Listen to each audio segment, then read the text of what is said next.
Hello, Flat Earth researchers, debaters and debunkers.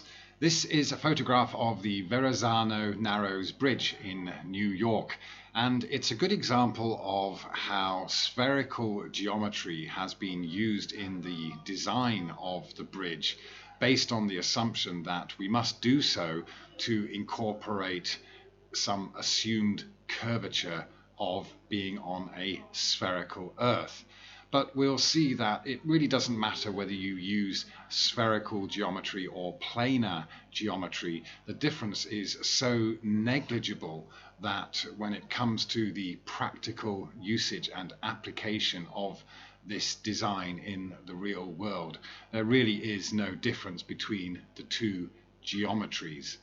And we'll also see that even though spherical geometry is used for navigation across the surface of the Earth or above the Earth, such as in aviation, again, the difference between spherical and planar geometry is so negligible that it doesn't really make a difference when it comes to actually navigating or actually flying on or above the Earth. And we'll also see why spherical geometry has been used to have us perceive that when we travel on or above the Earth, we are doing so on a spherical Earth, even though it is in fact level and stationary.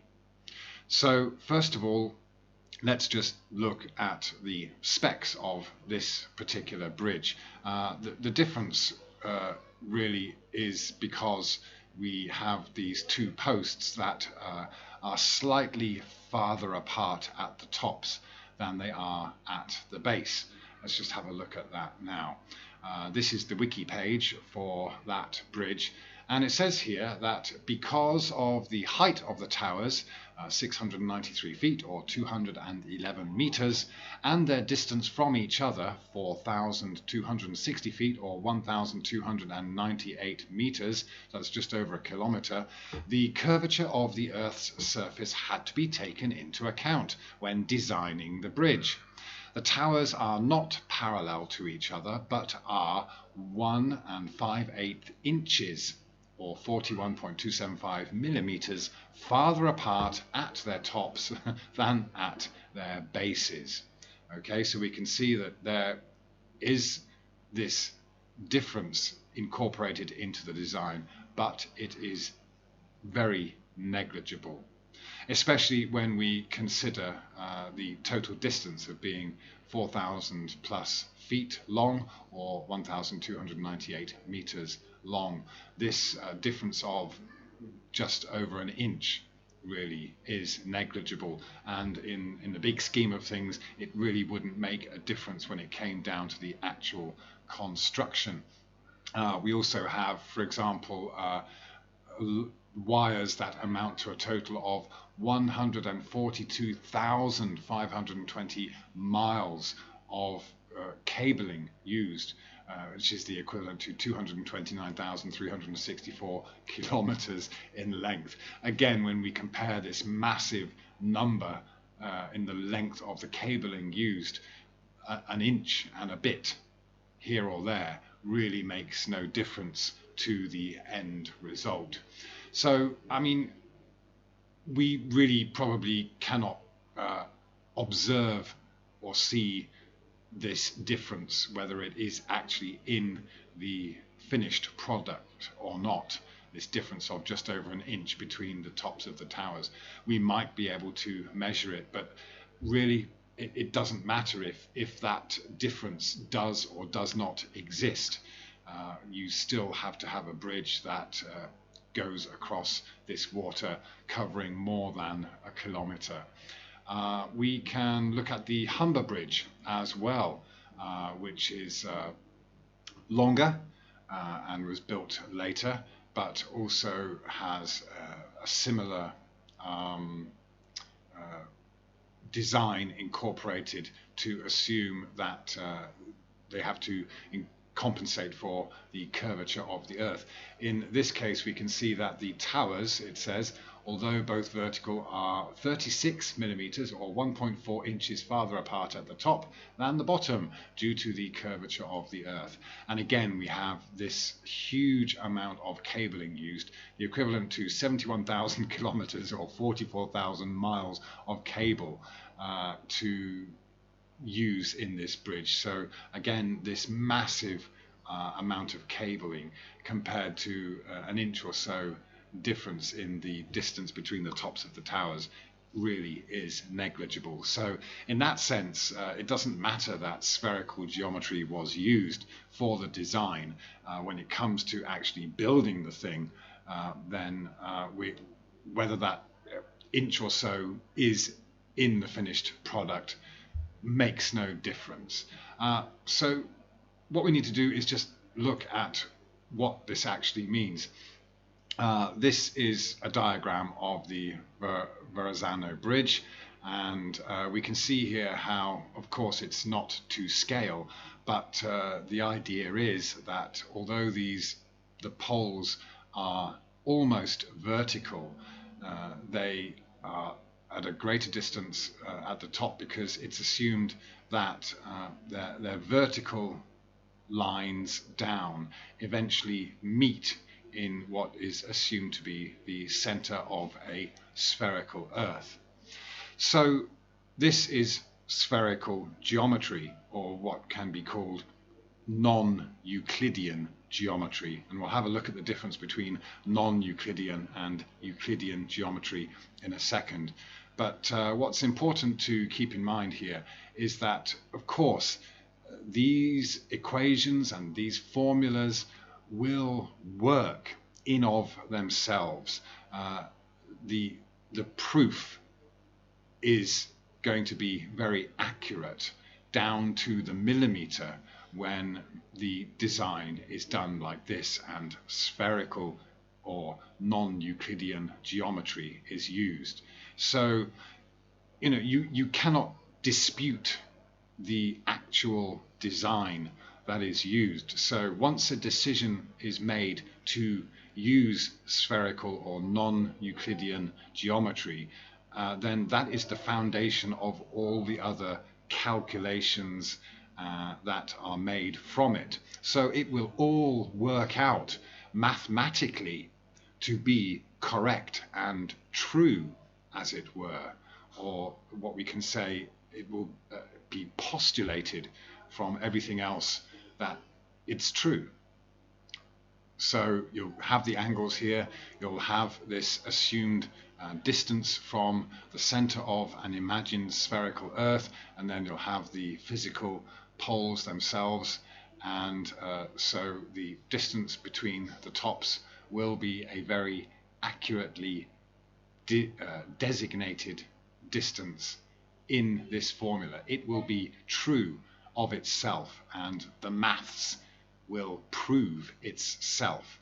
And it's very important to realize that, mathematically it works. So let's have a look at the difference between spherical or non-Euclidean geometry and planar geometry or Euclidean geometry.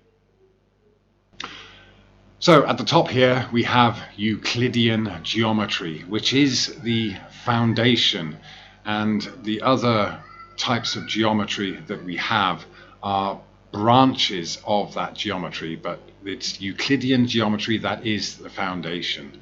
So it says here that the geometry with which we are most familiar is called Euclidean geometry. Euclidean geometry was named after Euclid, a Greek mathematician who lived in 300 BC. His book, called The Elements, is a collection of axioms, theorems, and proofs about squares, circles, acute angles, isosceles triangles, and other such things. Most of the theorems which are taught in high schools today can be found in Euclid's 2,000-year-old book. It goes on to say that Euclidean geometry is of great practical value. It has been used by the ancient Greeks through modern society to design buildings, predict the location of moving objects, and survey land. So just to be clear about what it means here when it talks about a collection of axioms, theorems and proofs about squares, circles, acute angles, isosceles triangles and other such things.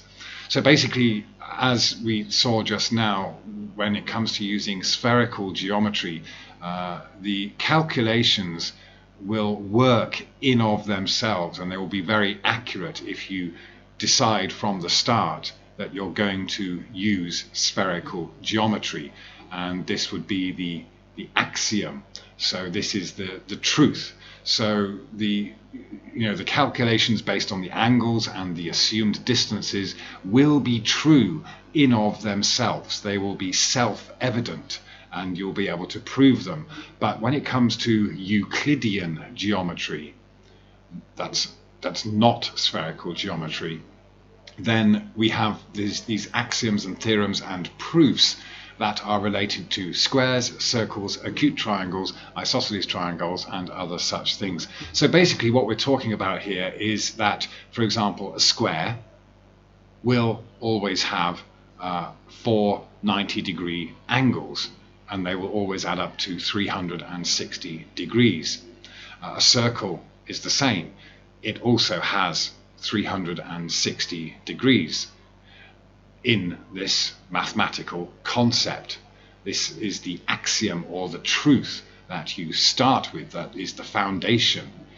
And again, we have acute angles, isosceles triangles and other such things. So again, with triangles, the angles in a right angle triangle, for example, which are going to be all acute angles, will add up to 180 degrees. So of course, if you put 2 triangles together, you'll get 360 degrees, the same as we get with a circle or a square.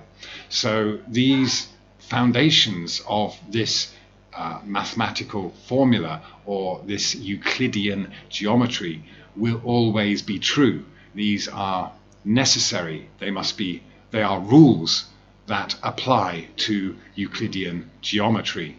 And we'll see in a minute how that relates to parallel lines, and this will be the crux of the issue.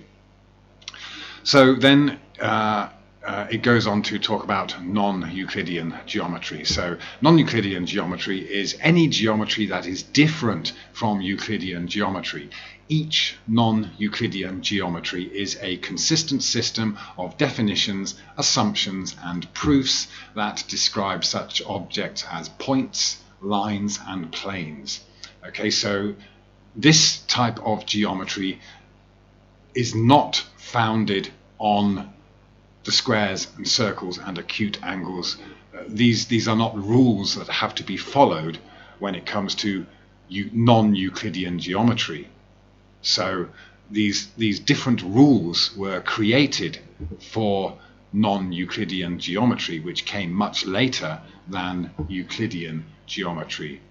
So the 2 most common non-Euclidean geometries are spherical geometry and hyperbolic geometry.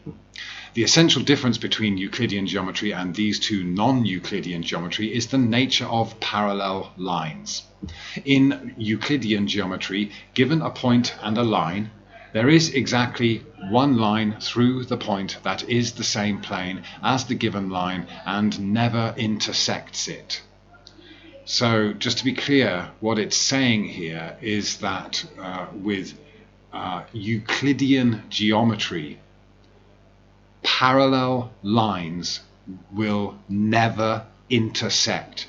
They will always remain at an equal distance apart from each other, no matter how long those parallel lines are.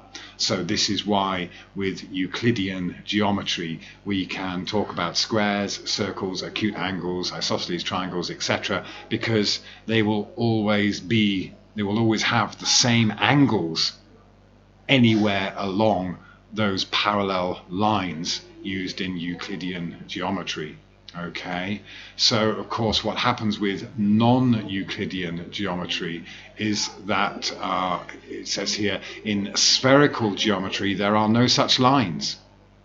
In hyperbolic geometry there are at least 2 distinct lines that pass through the point and are parallel to, in the same plane as, and do not intersect the given line.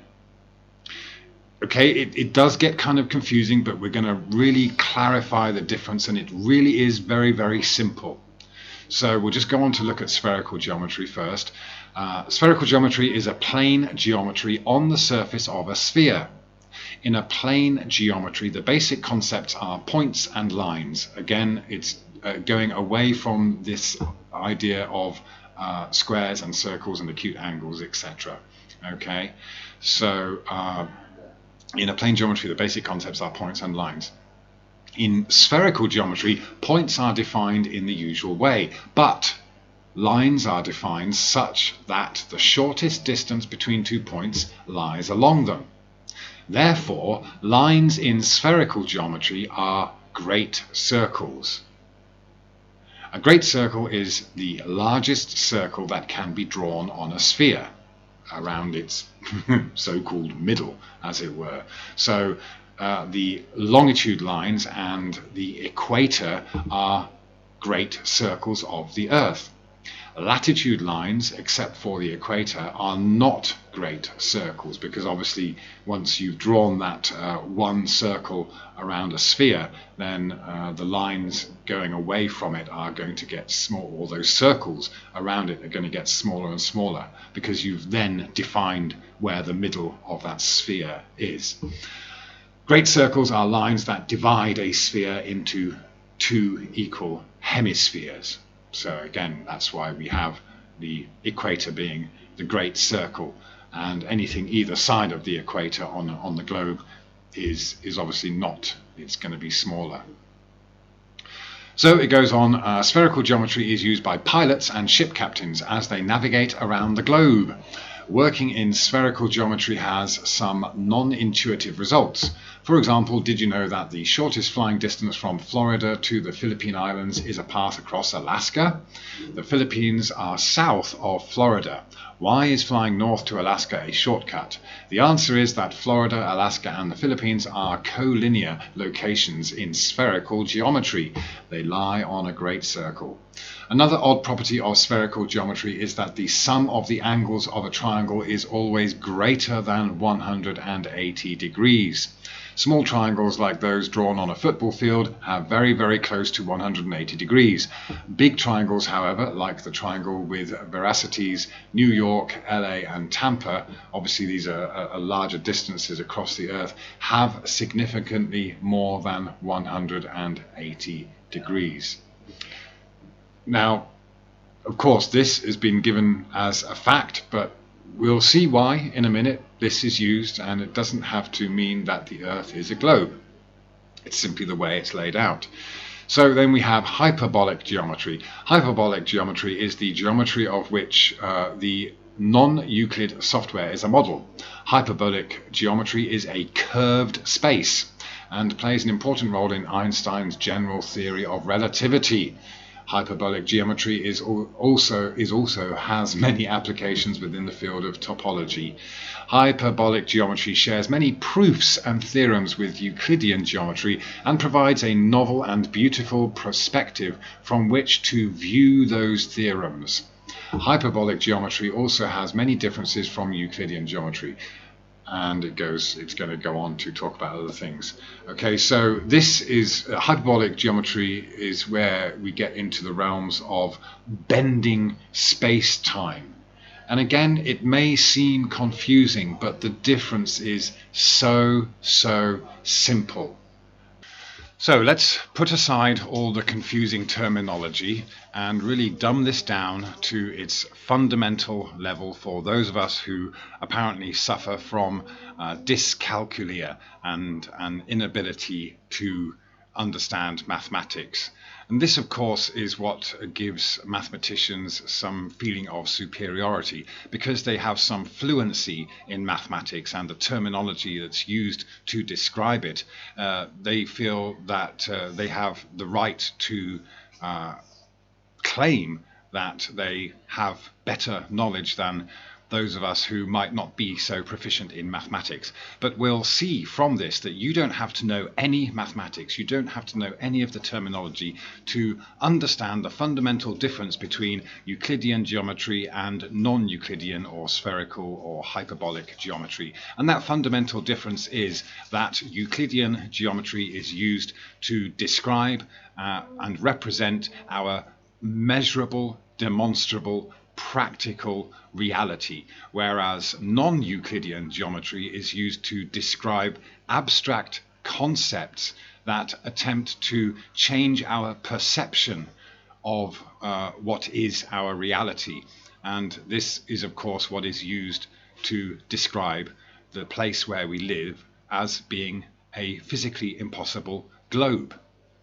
So what we have here is two lines, parallel lines, and this relates to what's known as the fifth postulate or the parallel postulate, which is the one rule that is changed when it comes to changing Euclidean geometry into non-Euclidean geometry.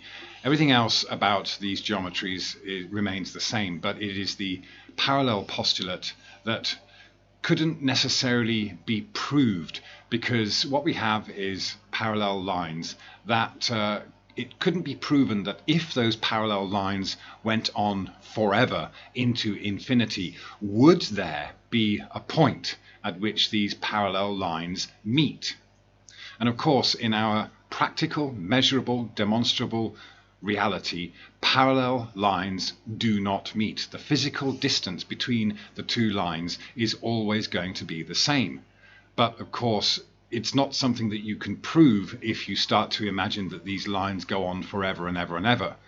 Where are they going to end? Are they ever going to converge? So the mathematicians that came along later and wanted to adapt Euclidean geometry into non-Euclidean geometry changed this fifth postulate, the parallel postulate, to basically say that, well, yes, you can perceive or imagine or assume that the parallel lines will at some point meet, or at least appear to meet, and then you can have your spherical geometry.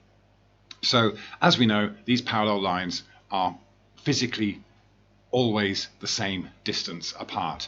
So what we have is, for example, a square. And we saw this referenced in the text earlier on.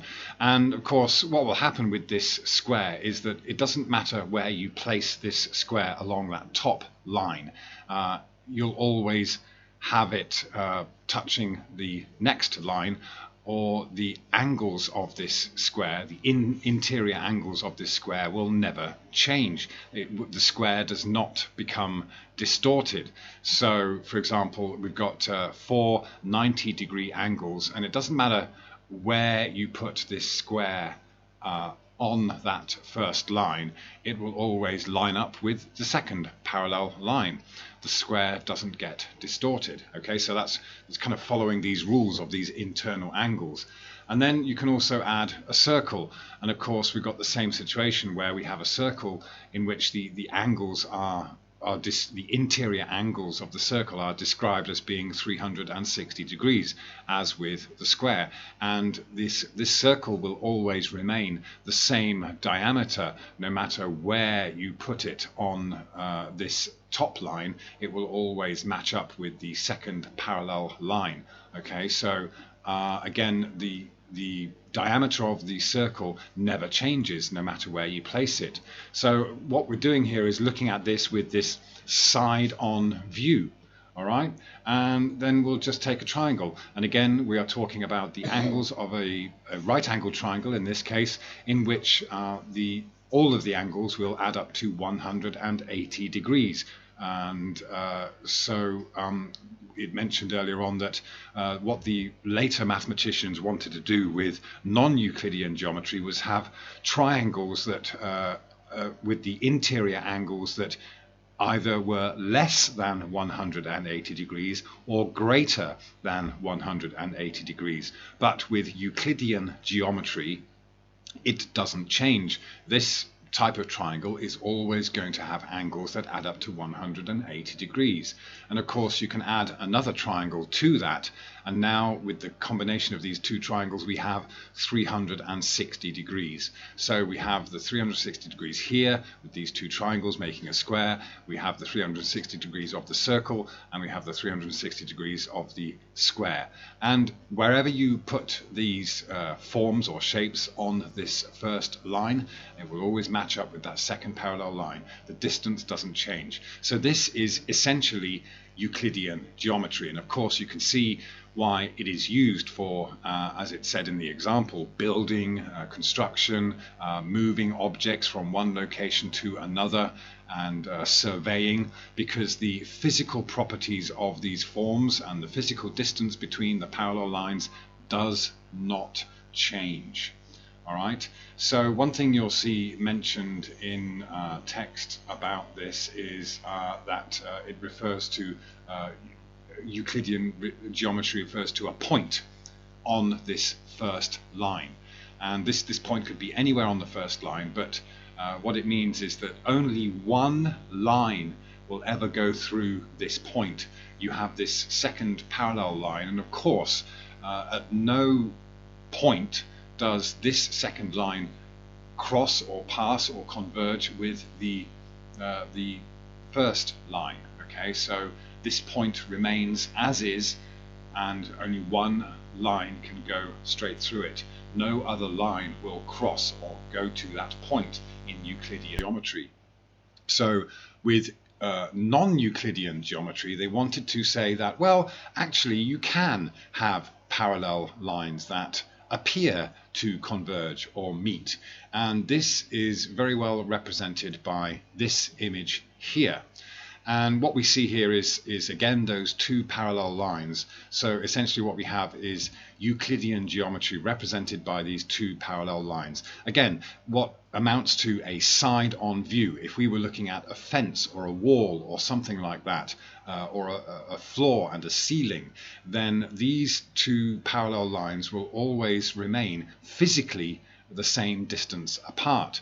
But what we have here is that point on this first line, and we have all these green lines that actually go to this point. So now we have this changing of the parallel postulate. We have this changing of the rules into spherical or non-Euclidean geometry, where we can see, of course, that this represents perspective. This now looks like a three-dimensional image that has depth, because what we kind of see in our eyes is what we know would be parallel lines coming from these points around the edges and appearing to converge where they meet at this point on the line. So now we have this changing of the parallel postulate, that fifth rule, in which we can say, well, if we envisage or imagine another plane, we've got this kind of horizontal plane here, left to right, but now we have this other plane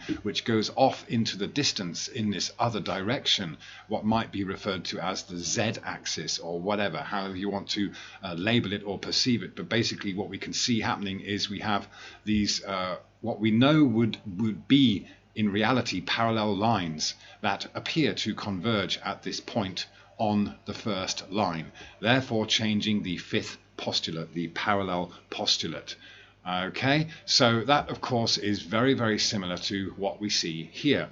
This is in fact a very good example of that combination of the Euclidean geometry and non-Euclidean geometry. We have these train tracks which physically will always be an equal distance apart. Those parallel lines do not physically meet. So that is Euclidean geometry for practical application in laying train tracks. You'll always have them an equal distance apart, and you could put a circle or a square or a triangle in between these two parallel lines, and it will always be the same. But of course, in our eyes, because of perspective, we have now parallel lines that appear to meet in the distance at some arbitrary point in the distance. So now what we have is non-Euclidean geometry being used, or that can be used to describe what we're seeing as we look along these parallel lines. So of course these parallel lines here are just the same as these parallel lines here seen side on.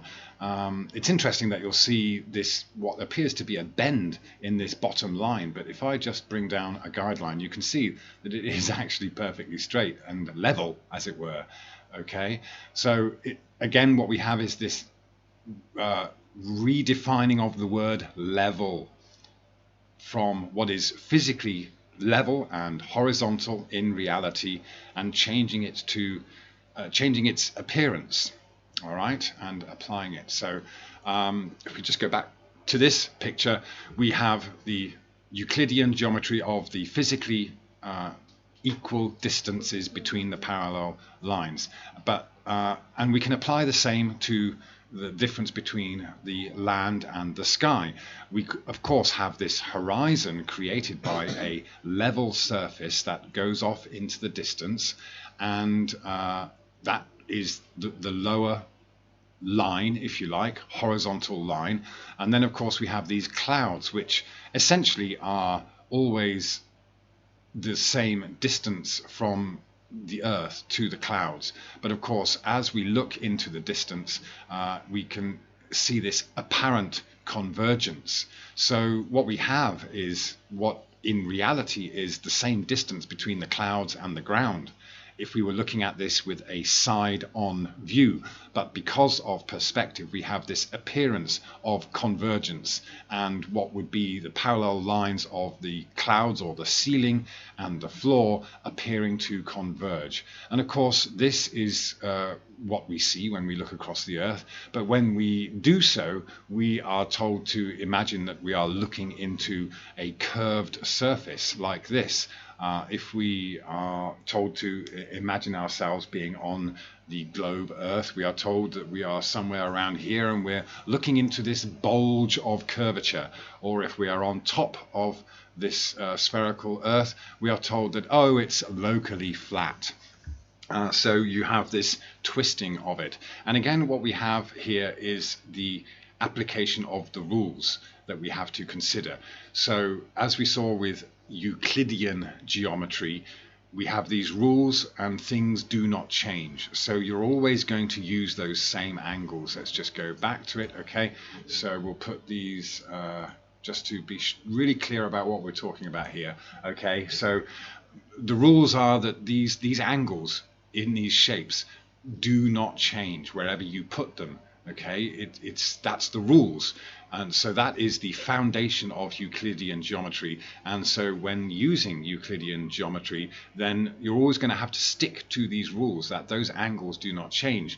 But what happens with non-Euclidean geometry is when what we have here, for example, represented by these red lines, where we now have these parallel lines appearing to converge at some point.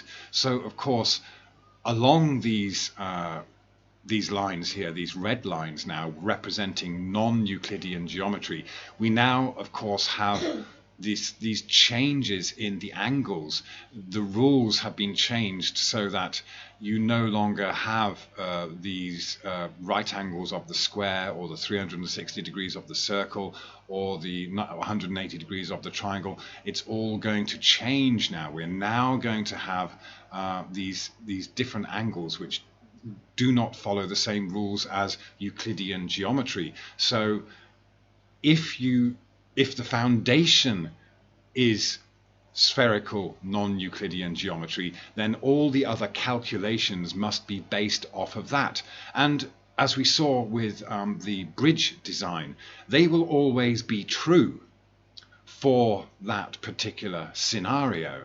The mathematics will be true in of itself, as long as you stick to using non-Euclidean geometry. So basically, although we are talking about the same thing here, if you start off with Euclidean geometry, you have to carry on using the angles that are within the rules for Euclidean geometry. And if you start off using spherical geometry, then you change the rules and you have to continue to use spherical non-Euclidean geometry to complete the equation, and then the rules for that equation or formula will be true of themselves, but they can't be interchanged. But of course, what we do have here is this changing of Euclidean geometry for practical, measurable, demonstrable physics, a physical reality that is changed into a perception of our reality with perspective. So let's just go back to this again. So really what we have when it comes to the Earth or navigating on the Earth is that you will have 2 points, point A and point B. And if you measure the distance across the surface from point A to point B, that doesn't change. The physical distance between those 2 points is what it is. But of course, you can then imagine or perceive those points as either being on a truly level surface, as is with Euclidean geometry, or you can assume that they're on a curved surface and apply non-Euclidean spherical geometry to that, and assume that there's a point where if you had parallel or vertical lines going through these points here, but you make them meet at some assumed center of a spherical Earth, then okay, you'll then be able to redefine the word level from what is real and true level on a horizontal level and say, no, these lines, these locations are on the same level. But now we're using spherical non-Euclidean geometry to determine what level is, because we're referring to these points in relation to a third point that where the lines that join all of these up will converge. But if for example you took a ruler, a 30 centimeter ruler, and it's flat, and you bend that ruler, it is still 30 centimeters long.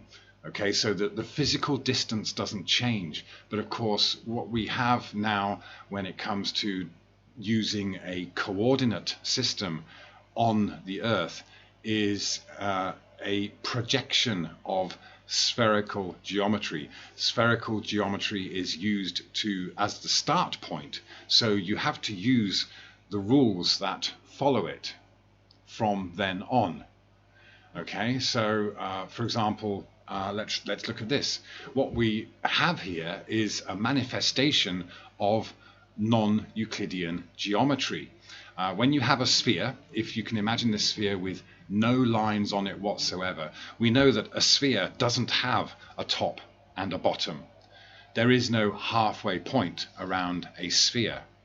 But the moment that you cut that sphere in half at some point, you now have what is referred to as a great circle, or the equator here.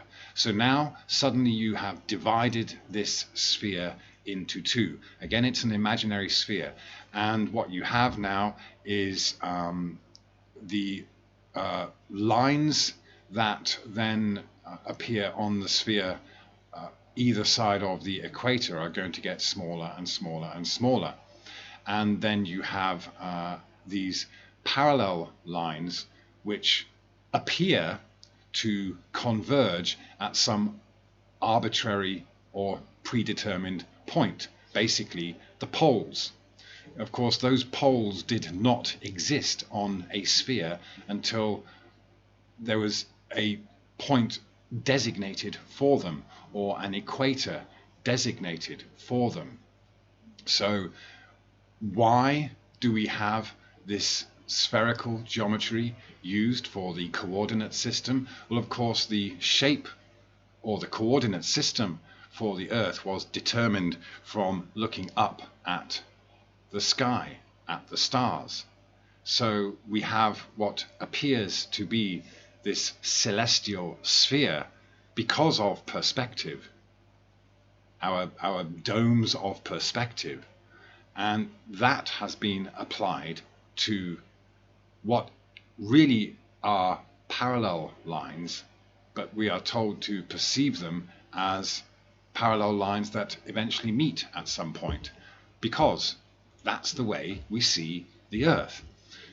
We have Euclidean geometry being applied to these railway tracks, but the way we see them and perceive them is as at some point joining. Of course, they don't physically join, and that is exactly what we have with the globe. These lines are abstract. They're not real. They don't exist. They have been placed on the Earth and designated as having a point. A point along the parallel line has been designated at which everything converges in Euclidean geometry. Again, let's go back to this. So this point here on the line is now one of the poles, the South Pole or the North Pole. Okay, and then we have these parallel lines in this, what is represented as a three-dimensional space, now appearing to converge on the poles with non-Euclidean geometry. And that's what we have with this. We have these poles designated on the surface of what is actually a flat, level Earth, but we are told to perceive it as a sphere, because the starting point for all of the calculations is non-Euclidean spherical geometry, even though Euclidean geometry applies to our physical reality. The way we see the world has been converted into an imaginary curve on what is actually a physically level plane, and converted into what we see here, because we've got Polaris, and of course the further away you get from Polaris, due to perspective, the closer it will appear towards the horizon, just like this image here. Yeah, the further away these parallel lines get from us, the closer they get to the horizon. So here we are essentially looking across a flat surface, or we can see, what we can see here is perspective without a surface, but this arbitrary point in the center of our field of view where everything appears to converge, although it doesn't physically converge. So again, these lines, they're not physically there. They just represent a point where we are told that everything converges on a spherical Earth that has been determined with spherical geometry, simply because all of these lines were determined by looking up at the sky from and using a central point above the Earth, Polaris, from which to draw all the conversion point for, or convergence point for, these parallel lines. Yeah, it really is as simple as that. So when we are told that we are flying across a spherical Earth, again, just like the bridge, you can factor in spherical geometry to a flight plan, but in the practical reality of it all, you're not flying above a spherical Earth. You're certainly not flying above a spinning spherical Earth. You are flying above a level plane. You fly straight and level. And you have a horizon that is at eye level. It's not a bulge of curvature, just as this is not a bulge of curvature in front of us. The horizon is at eye level because it is a flat surface, and that's how flat surfaces appear. But they appear to converge. So that appearance of convergence has been applied to create this globe Earth, an abstract mathematical model that has no basis in our physical reality, none whatsoever. And let's just go back to finish this off to the bridge. What do we see here? We see a visible curve. Now, of course, this curve has to be there because of structural issues. It doesn't represent the difference of an inch or so between the tops of the towers and the bases of the towers. But what we can do here is look at our physical reality. We can look at the distance between there and there. And we know that the further into the distance we can see, for example, we can see some land there. It's much further away. The further away we see, the wider and wider our horizon gets. So we should, in fact, see curvature. But we don't. And it doesn't matter whether the posts of this bridge were designed to compensate for any alleged curvature. You can look at the water underneath the bridge. It doesn't bulge or curve, and if there is a curve, the water will flow down it. So this abstract mathematical concept of non-Euclidean geometry can be used to build bridges and can be used to navigate and can be used to fly and make flight plans. And as long as you stick to using spherical geometry when calculating flight plans or navigation, because that's how you started it all, then all your calculations will be true to that choice of using non-Euclidean geometry. And the difference that it makes is negligible. It makes no difference because in our practical, demonstrable, measurable reality, especially when it comes to water, the real physics of where we live is obvious. Water flows down curves. There is no curve in front of us, and there is no curve side to side. We can factor it in, we can imagine it, we can perceive it, and we can say, oh, well, level is toward the center of a spherical earth. And we can perceive it that way, but it doesn't mean that it breaks the rules of natural physics. It breaks Euclidean rules of geometry to fit a perception, and it is a perception deception that has been carried out to have us believe that we live on an earth that defies the laws of physics and defies all our practical applications on or above the earth. We travel across a level plane. We fly above a level plane. We fly straight and level, and there's no compensation for any curvature, and there's no compensation for any alleged spin. It simply doesn't happen. But of course, if someone decides that they're going to imagine that the Earth is a sphere and use non-Euclidean geometry to describe living on a sphere, they will dogmatically stick to that, and they will then, in their world, be allowed to change the meaning of level, change the meaning of horizontal, change the meaning of parallel, to assume that at some point parallel lines meet. And that is why perspective is the imaginary curve. It is as simple as that. And the only difference is the mathmagic that has been used to take away and rob us of our senses and have us believe in a physically impossible life on a non-existent rotating sphere.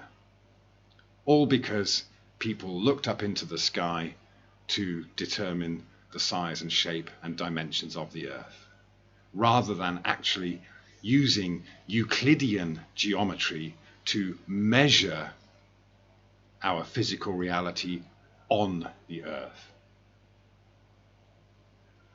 Thank you very much. Click subscribe and the bell icon if you'd like to receive notifications of new videos from Phuket Word.